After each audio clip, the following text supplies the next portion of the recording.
हिंदुस्तान में ऐसी स्थिति नहीं आई कि कसाई इतनी हिम्मत कर ले कि गली में आके गौ माता को ले जाए।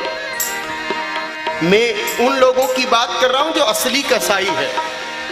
दो तरह के कसाई होते हैं, एक तो छुरी चलाने वाले, वो दोयम दर्जे के सेकेंडरी कसाई है। असली कसाई कौन? थोड़ा विचार करना है। ये लोकतंत्र है और यहां कोई भी कानून पास होता है, नेताओं के द्वारा संसद में कानून पास होता है। आप भी जानते हो और मैं भी जानता हूं। देश आजाद हुआ उस समय मैंने आपको पहले ही निवेदन किया था कि 82 करोड़ गौ माताएं थी और अंग्रेज गए तब 300 कत्ल खाने छोड़ के गए थे। आंकड़े सुनना,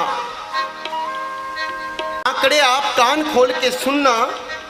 300 कत्ल खाने अंग्रेज छोड़ के गए थे। इस समय 4000 स्लॉटर हाउस है। आजादी के बाद लाइसेंस वाले, बिना लाइसेंस वालों की बात नहीं कर रहा हूं मैं। क्या बिना सरकारी आज्ञा के लाइसेंस तैयार होते हैं? क्या हिंदुस्तान के कत्ल खानों के लाइसेंस पर सील इंग्लैंड, अमेरिका या पाकिस्तान वालों की लगती है? भारत के ही अधिकारियों की, भारत के ही नेताओं की सील लगती है। तो ये नेता जा कहां से रहे हैं? मैं ये नहीं कहता हूं कि सभी नेता खराब होते हैं, लेकिन अधिकांश की हालत तो मेरी दृष्टि में खराब ही है। 4000 कत्ल खानों को लाइसेंस हिंदुस्तान की संसदों के द्वारा ही प्राप्त हुआ और संसद में हम उन्हीं को वोट देकर के भेज रहे हैं। माना कि बंसीलाल जी, पन्नालाल जी जैसे राजनेता गौ सेवा कर रहे हैं। मैं सबको एक तराजू में नहीं तोलता, लेकिन प्रश्न पैदा होता है। मैं ये भी नहीं कहूंगा कि वोट देना बंद करिए। हर 5 साल में 3 बार आएंगे गली में घूमते हुए, झोली फैलाते हुए कि वोट चाहिए। वोट देना पड़ेगा क्योंकि लोकतंत्र के बिना देश बचेगा नहीं। लेकिन लैपटॉप लेके, मोबाइल लेके, साड़ी लेके, दारू की बोतल लेके, 500 की नोट लेके कब तक वोट देते रहोगे आप? क्या हम इतने भिखमंगे हो चुके हैं? कब तक बिकोगे आप? आप वोट दीजिए, लेकिन वोट देने से पहले वोट लेने आने वाले नेता को, क्योंकि असली गुनाहगार तो नेता ही है। अगर हिंदुस्तान के राजनेता चाहे तो एक क्षण में गोहत्या बंद हो सकती है। सिर्फ एक कलम से गोहत्या बंद हो सकती है।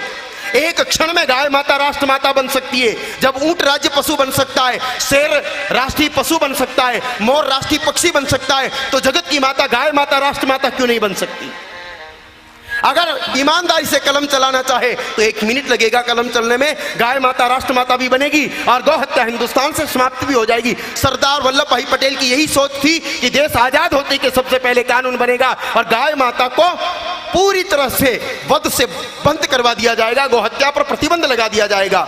दुर्भाग्य रहा, सरदार वल्लभ भाई पटेल की चली नहीं, गौ हत्या घटी नहीं बल्कि बढ़ती रही। तो हम मिलकर के अब निर्णय लें कि जब भी वोट मांगने आए पहले प्रश्न पूछें कि क्या आपके जीवन में गाय माता है? अगर गाय माता होगी तो बुद्धि थोड़ी ठीक रहेगी, कुछ भला करेगा। दूसरा प्रश्न, हम गौशाला खोल रहे हैं, क्या सहयोग करोगे? खुद भी और शासन से भी। क्या आप अपने मत से गौशाला के लिए कुछ सहयोग कराओगे? मावली से निकल करके उदयपुर के मार्ग से हजारों गाय माताएं कटने को जाती है, पक्का है, जाती है। जिस धरती पर महाराणा प्रताप ने गाय माता की रक्षा के लिए घास की रोटी खाई, वहां चंद रोटी के टुकड़ों के चक्कर में हमारे लोग यहां से गाय माता को पार करवा देते हैं। क्या अगर कोई गौसा वध के लिए गाय माताएं जाती मिली, हम आपके पास आएंगे, क्या आप रोकने में सहयोग करोगे? अगर आपको नहीं, आपको प्रश्न पूछना है उन लोगों से जो वोट मांगने आए। अगर हाँ करे तो पक्का देना है वोट, और ना करे तो ऐसा मारो खोपड़ी पर होठ की दोबारा वो आपके दरवाजे पर वोट मांगने की स्थिति में ही नहीं रहे। वोट देना है, लेकिन गौ भक्तों को देना है, और नकली गौ भक्तों को नहीं, सिर्फ जयकारा लगाने वालों को नहीं। आजकल फर्जी गौ भक्तों की संख्या बहुत है। माथे पर लंबा तिलक लगा करके भारत माता की, गौ माता की जय बोलने से काम नहीं चलेगा। जमीन पर आकर के हकीकत में अगर कोई गौ सेवा कर रहा है उसको वोट देना है। बाकी फर्जी गौ भक्तों को उठा करके, जिस प्रकार अकबर की सेना को प्रताप ने फेंका, मेवाड़ की धरती से उखाड़ करके फेंक भी देना है। भगवान से यही प्रार्थना कि हमें आप इतनी शक्ति दीजिए।